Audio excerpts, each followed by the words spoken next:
بسم الله الرحمن الرحيم. سبح لله ما في السماوات وما في الأرض وهو العزيز الحكيم. هو الذي أخرج الذين كفروا من أهل الكتاب من ديارهم لأول الحشر ما ظننتم أن يخرجوا وظنوا أنهم مانعتهم حصونهم من الله فأتاهم الله من حيث لم يحتسبوا وقذف في قلوبهم الرعب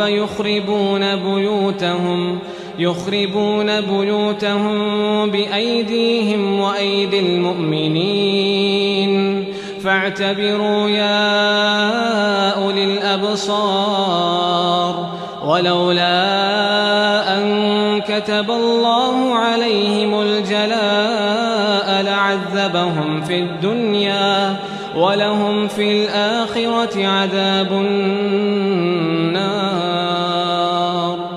ذلك بأنهم شاقوا الله ورسوله ومن يشاق الله فإن الله شديد العقاب. ما قطعتم من لينة أو تركتموها قائمة على أصولها فبإذن الله وليخزي الفاسقين. وما أفاء الله على رسوله منهم فما أوجفتم عليه من خيل ولا ركاب ولكن الله يسلط رسله على من يشاء والله على كل شيء قدير. ما أفاء الله على رسوله من أهل القرى فلله وللرسول ولذي القربى واليتامى والمساكين وابن السبيل كي لا يكون دولة بين الأغنياء منكم. وما آتاكم الرسول فخذوه وما نهاكم عنه فانتهوا واتقوا الله إن الله شديد العقاب. للفقراء المهاجرين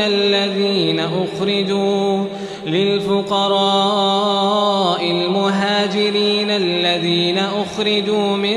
ديارهم وأموالهم يبتغون فضلا من الله ورضوانا وينصرون الله ورسوله أولئك هم الصادقون. والذين تبوأوا الدار والإيمان من قبلهم يحبون من هاجر إليهم ولا يجدون في صدورهم حاجة مما أوتوا ويؤثرون على أنفسهم ولو كان بهم خصاصة ومن يوق شح نفسه فأولئك هم المفلحون. والذين جاءوا من بعدهم يقولون ربنا اغفر لنا ولإخواننا الذين سبقونا بالإيمان ولا تجعل في قلوبنا غلا للذين آمنوا ربنا إنك رؤوف رحيم. ألم تر إلى الذين نافقوا يقولون لإخوانهم الذين كفروا من أهل الكتاب لئن أخرجتم لنخرجن معكم ولا نطيع فيكم أحدا أبدا وإن قتلتم لننصرنكم والله يشهد إنهم لكاذبون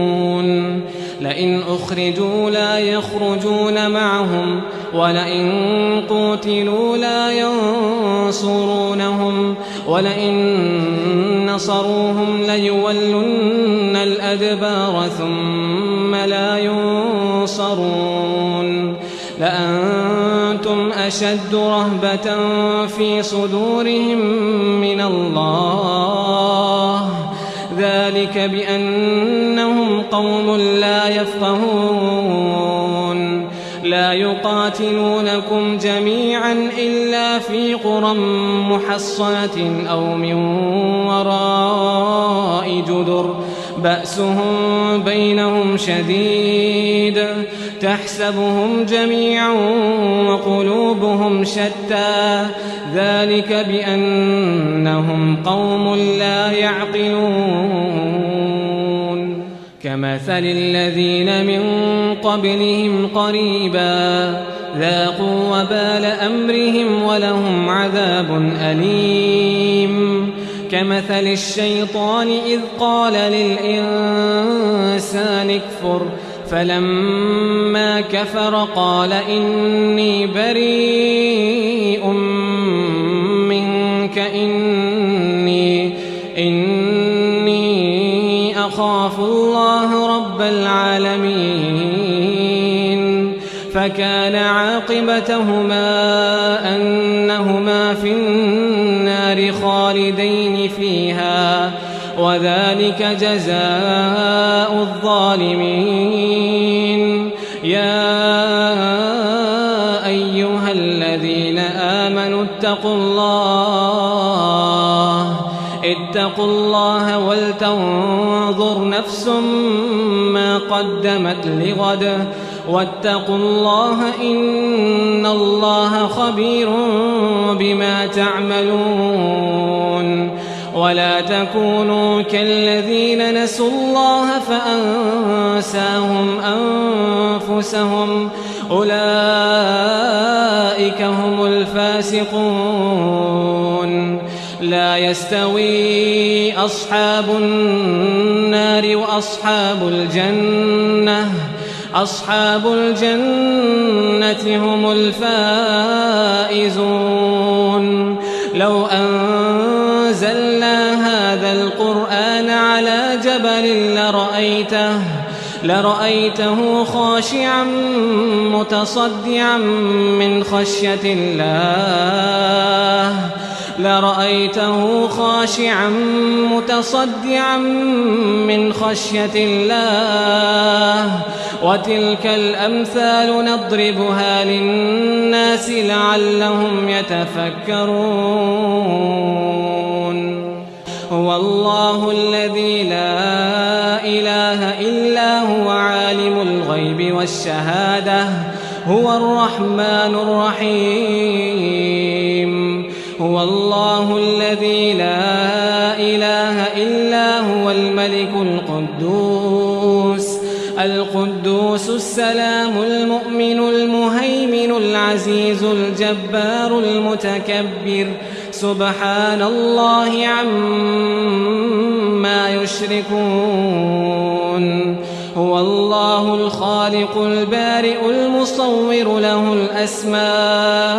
الحسنى يسبح له ما في السماوات والأرض وهو العزيز الحكيم.